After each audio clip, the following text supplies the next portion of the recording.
Assalamualaikum warahmatullahi wabarakatuh. Kembali lagi bersama saya Monika Anggi Putrioma, NIM 2048201116, kelas A1 reguler, jurusan Farmasi semester 1, mata kuliah Matematika Farmasi, dosen pengampu Bapak Denny Sutrisno MPD. Saya berasal dari Stikes Harapan Ibu Jambi. Baiklah, pada kesempatan kali ini saya akan membahas mengenai dosis injeksi. Apa itu injeksi? Injeksi atau yang sering disebut dengan shot atau jab dalam bahasa Inggris adalah proses memasukkan cairan ke dalam tubuh menggunakan jarum suntik. Dalam praktik medis, cairan yang sering menggunakan metode ini adalah cairan obat dan vitamin.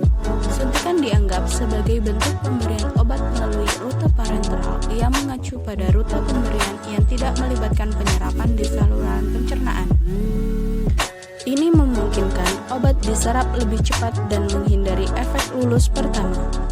Ada banyak jenis suntikan yang umumnya dinamai dengan jaringan tubuh tempat suntikan tersebut diberikan. Ini termasuk suntikan umum seperti suntikan subkutan, intramuskular, dan intravena, serta suntikan yang kurang umum seperti suntikan intraperitoneal, intraoseus, intrakardiak, intraartikular, dan intravenosa.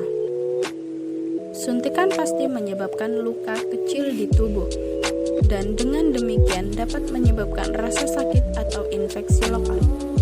Terjadinya efek samping ini bervariasi berdasarkan lokasi suntikan, zat yang disuntikan, alat ukur jarum, prosedur, dan kepekaan individu. Jarang efek samping yang lebih serius termasuk gangren, sepsis, dan kerusakan syaraf dapat terjadi. Takut pada jarum suntik juga disebut fobia jarum, dan juga umum terjadi dan dapat menyebabkan kecemasan dan pingsan sebelum, selama, atau setelah suntikan. Untuk mencegah nyeri lokal yang terjadi dengan suntikan, tempat suntikan mungkin mati rasa atau didinginkan sebelum suntikan, dan orang-orang yang menerima suntikan mungkin terganggu oleh percakapan atau cara serupa. Untuk mengurangi resiko infeksi dari suntikan, teknik aseptik yang tepat harus diikuti untuk membersihkan tempat suntikan sebelum pemberian. Jika jarum suntik digunakan kembali di antara orang-orang atau jika terjadi jarum suntik yang tidak disengaja, ada resiko penularan penyakit yang ditularkan melalui darah, seperti HIV dan hepatitis. Baiklah, di sini kita akan memulai cara menghitung dosis dengan rumus dosis sama dengan jumlah obat yang diperlukan per jumlah total obat dikali volume larutan.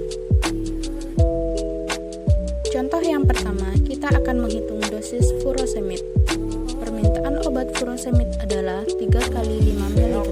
Berapakah obat yang kita butuhkan untuk dosis 5 mg furosemid tersebut? Neto dari furosemid adalah 2 mili.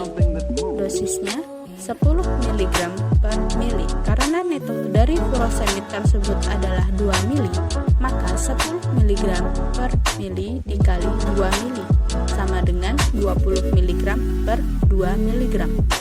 Next, kita akan menghitungnya dalam rumus.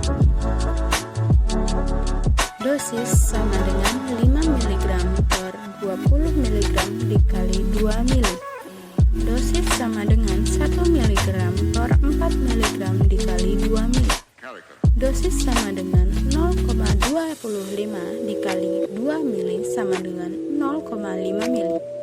Jadi, yang kita perlukan untuk dosis 5 mg furosemid adalah 0,5 atau 0,5 mili. Baiklah, untuk contoh yang kedua, kita akan menggunakan injeksi metilprednisolon. Khusus sediaan obat dalam vial biasanya akan kita larutkan dengan cairan khusus atau cairan steril lainnya. Permintaan obat dalam injeksi metilprednisolon adalah 3 kali 100 mg. Jika jumlah pelarut yang kita butuhkan untuk injeksi metilprednisolon adalah 2 mg. Total dosis dari injeksi metilprednisolon adalah 125 mg. Kita akan menghitung dengan rumus. Dosis sama dengan 100 mg per 125 mg dikali 2 mili. Dosis sama dengan 0,8 dikali 2 mili sama dengan 1,6 mili. Jadi, dosis obat yang dibutuhkan untuk 100 mg injeksi metilprednisolon adalah sebanyak 1,6 mili. Kesimpulannya, pemberian obat dalam injeksi atau suntikan tetap harus memperhatikan kadar dosis yang akan diberikan. Dosis dalam tiap suntikan menentukan keefektifan obat dalam kinerjanya atau melakukan efek yang diinginkan. Pemberian dalam dosis kecil akan menyebabkan ketidakbekerjaan obat pada sistem atau penyakit tertentu, sedangkan pemberian dalam dosis besar juga akan menyebabkan overdosis pada pasien. Sekian penjelasan dari saya, semoga ilmunya bermanfaat.